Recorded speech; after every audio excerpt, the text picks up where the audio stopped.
I just come to share tonight a true living miracle about a little boy, But before I share about that, I just want to tell you, I come from New Church. I've been saved for 9 years. And every year I come to the convention, I find that it's getting better and better. So just imagine how good heaven's going to be, Christine, tonight. I'll tell you the story, what happened to us. It was I'll get straight to the point. It was our first trip away in 18 months as a family.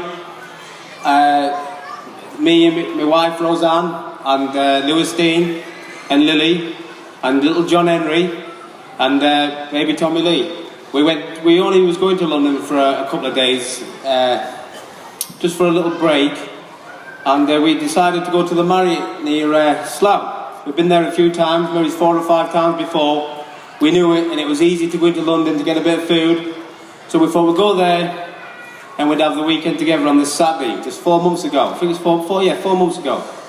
And we was in the room, and the kids were crying that they wanted to go to the pool, as they do.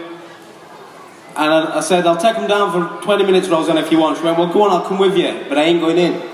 She said, we've got a table booked in the Big Easy to go and get some food. She went, 6:30. It's about 5 o'clock. I said, go on then. So we go to the pool, we walk past the people, we normally have lots of armbands and all the stuff, but this time we never had them with us. And I went past the lady in the reception and said, have you got a length of any armbands or anything or can buy? No, she said, we haven't got nothing. I said, okay.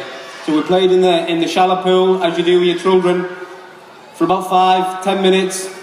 And we was only having 10 minutes there, but this one particular time, and you have to believe me tonight what I'm saying to you, this is the truth what happened. This one particular man walked past, a traveller man. I found out his name was Tom Stanley. And I was talking him to the sauna, and I was telling him, I was witnessing to him about Jesus Christ. I was telling him the love of Jesus Christ. And he told me that he knows a lot of Christians. And he said to me, it's not for me, son. But I knew in the meantime of me talking to this man, I had my little boy and my little girl in my hand. And John Henry said to me, Daddy said, I want to go back to my mum. But he knows this pool, like I said, we've been there a few times. And when you're witnessing the people, you kind of get away with the occasion sometimes. God takes you to another level. And I let him go. And unfortunately, after talking to that man for a few further minutes, I looked across and I could see my wife and the rest of my children stood inside the pool. But I couldn't see John Henry. But she thought he was with me, still in the sauna. And the camera said that it took him 34 seconds from leaving the sauna to walking directly to the pool, that he was in the bottom of the pool.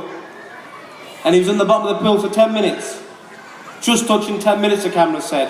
And I thank God there was cameras there, because we probably would be in jail today, and the cameras seen what the accident was.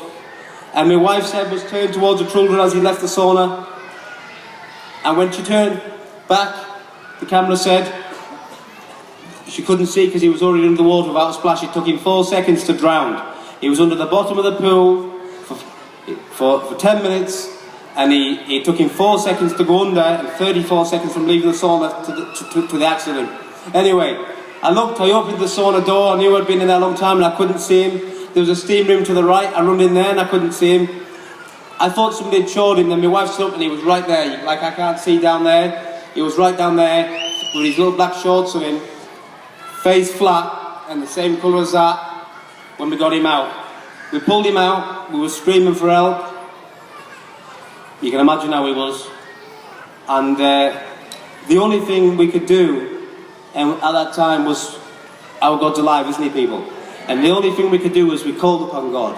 And I know it was a big thing to ask God, and the lady in the pool was a Polish woman who'd never done a lot of CPR or anything, and she done what she had to do for a further 18 minutes, and there was still nothing. The ambulance people arrived.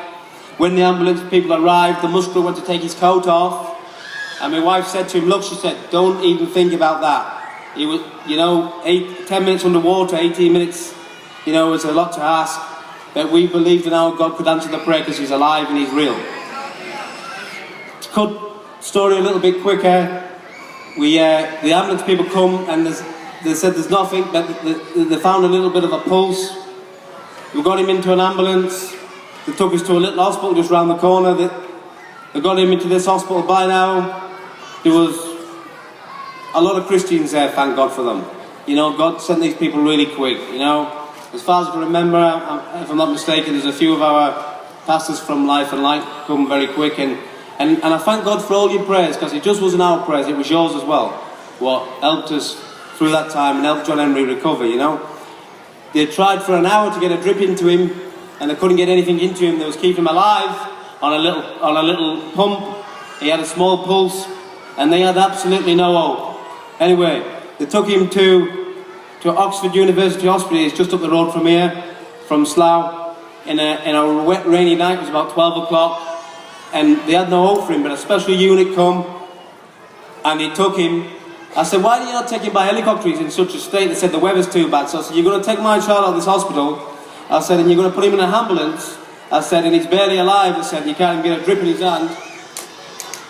"Yes," I said, "that's what we're going to do." So we said, "We have no other choice. What do you want us to do? We have no the facilities what they needed for him at that time." We get him to Oxford. They take him through the emergency doors, and we get him in there. And there was maybe life support machines, every different needle and drip you can think about was getting pushed into this child. And there was a woman called Alison, a Canadian woman, and she was a top surgeon from Oxford University Hospital. And she woke me and my wife into a room, and before she spoke, my wife rose up and said, "This woman's directly from the devil, because she told us that there's no hope for this boy." They said, "Come on," they said, he was underwater for 10 minutes. What's going on here?" They said, "You know, I'm telling you now that he's not going to pull through and he's going to die. He shouldn't even have made it in the ambulance to here, but he's made it." We got up, we said, "Listen, we serve a big God." We say, "He was dead," I said, "but now he's alive. Why don't you believe?" "Yeah." I said, "He was gone for 28 minutes, he's back, he's got a pulse." I said, "What's the problem?" "Listen," they said, "this child, if we can get through the next 6 hours, are very vital, and we'll see." They didn't think he was going to get through the 6 hours, but thanks God there's power in prayer. He got through them 6 hours. When he got through them 6 hours, they said, "We're going to have to take him for an emergency brain scan and just confirm the damage, what's done, because we know it's bad. The oxygen to the brain for any longer than 1 minute." For instance, quickly, there's a baby in there who only had chicken spots and never even lost his conscience, and he had bad brain damage. Anyway, they said he had no oxygen to his brain for 20 minutes. His brain is going to be a cabbage, they said to us. I said, "No, I serve a big God." I said, "He's going to be good." They took him down for a brain scan, and when they took him down for the brain scan, we was praying and praying and praying, and all of my other brothers and sisters throughout the country, and probably the world as far as I'm aware, was praying for this little boy, John Henry. And when they took him for the brain scan, the woman came out with a smug on her face, and she went, "Unless that £10 million machine is broke," she said, "but it's telling us he's perfect." That's the power of prayer.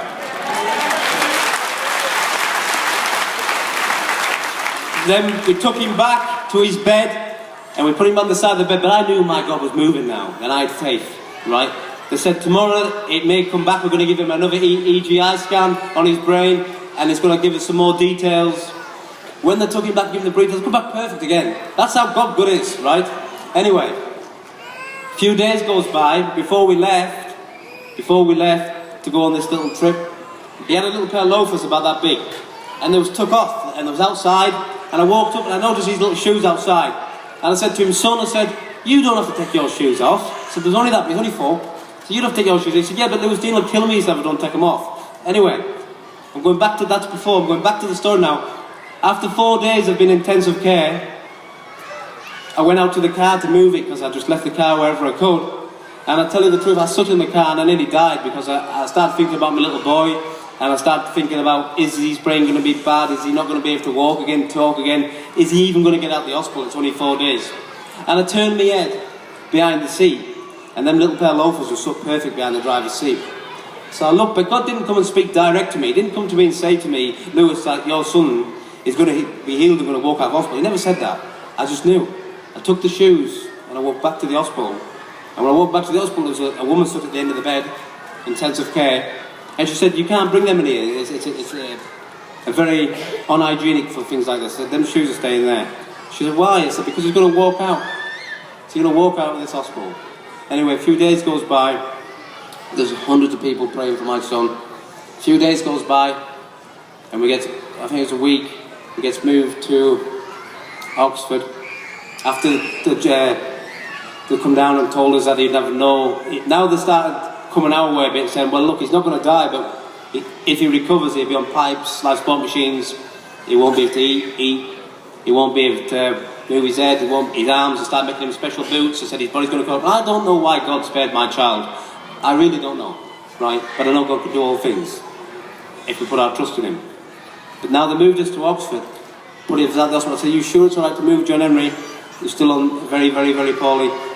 Just after 6 hours of being off the life support machine, they moved him again to Nottingham. And we went there. When he arrived at Nottingham, whatever happened in the ambulance, the doctors and brain surgeons took him instantly for a brain scan, because they said, this is not the paperwork what we've got for the child who's arriving from Oxford. They said, this is a different child. We're expecting the child to be a lot more. This is abnormal. To come off a life support machine within so many hours, 24 hours, and to be here, and to be like this is abnormal. Took him for another brain scan. Now the old enemy started to get back into my mind. I think, this is where something's going to show up. And they took him for one more brain scan, and when they took him down for the brain scan again, he come back perfect again, thank God. Glory to the Lord. And the only thing I want to share with you, and I mean this with all my heart, God's real. It does miracles. It done miracles over 30 years ago with my cousin David when they'd done these meetings in a Thompson, like Nora shared. And look at the size of it now. Please, listen to me. Give God a chance in your life. Let him do his work. Let him do his work through us. It's serious tonight. God bless you.